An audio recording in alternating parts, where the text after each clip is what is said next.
তোদের মেরে ফাঁসিতে ঝুলবো। মেঘ নীলের ক্ষতি করতে হিংসার চরম পর্যায়ে ময়ূরী। তবে কি মৃত্যু দিয়েই শেষ হবে ইচ্ছে পুতুল? বর্তমান সময়ে দাঁড়িয়ে সব থেকে বেশি আলোচনার কেন্দ্রবিন্দুতে রয়েছে যে ধারাবাহিক, তার নাম ইচ্ছে পুতুল। বাঙালি দর্শকরা যে ধারাবাহিকগুলি দেখতে এই মুহূর্তে দারুণভাবে পছন্দ করেন, তার মধ্যে অন্যতম হলো জি বাংলার ইচ্ছে পুতুল। দর্শক মনে এই ধারাবাহিকটি আলাদাই প্রভাব বিস্তার করেছে। বলাই বাহুল্য, এই মুহূর্তে বাংলা টেলিভিশনের পর্দায় চলা এই ধারাবাহিকটি ঠিক ১ বছর বয়স হওয়ার দোরগোড়ায় দাঁড়িয়ে রয়েছে। বাঙালি দর্শকরা ভীষণ রকমভাবে চাইছেন যেন এই বাংলা ধারাবাহিকটি আরও বেশ কিছুদিন চলে। তবে এই মুহূর্তে বাংলা ধারাবাহিকটিকে ঘিরে আশঙ্কার ঘনঘটা। শোনা যাচ্ছে আর কিছু দিনের মধ্যেই বন্ধ হয়ে যেতে চলেছে ধারাবাহিকটি।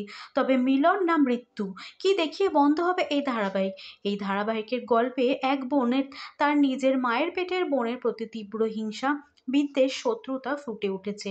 ঘটনাচক্রে দুই বোন একই মানুষকে ভালোবাসে। যদিও নায়ক নীল শুধুমাত্র নায়িকা মেঘকে ভালোবাসে, কিন্তু খলনায়িকা ময়ূরী তা শুনতে নারাজ। আর নীলকে নিজের করে পাওয়ার জন্য মেঘকে নীলের জীবন থেকে সরিয়ে দেওয়ার জন্য একের পর এক ষড়যন্ত্রের জাল বিছুতে থাকে।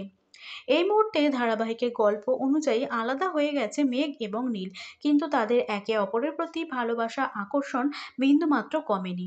আর সেই কারণেই নতুন সম্পর্ককে তারা তাদের জীবনে জায়গা দেয়নি।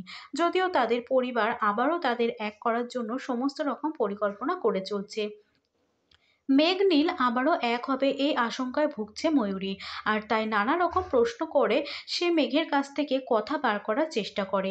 অবশেষে হিংসার বশবর্তী হয়ে ময়ূরী বলে, এবার যদি মেঘ আর নীল আবারও সম্পর্কে জড়ায়, তাহলে তাদের দুজনের মধ্যে কোনো একজনকে সে খুন করবে।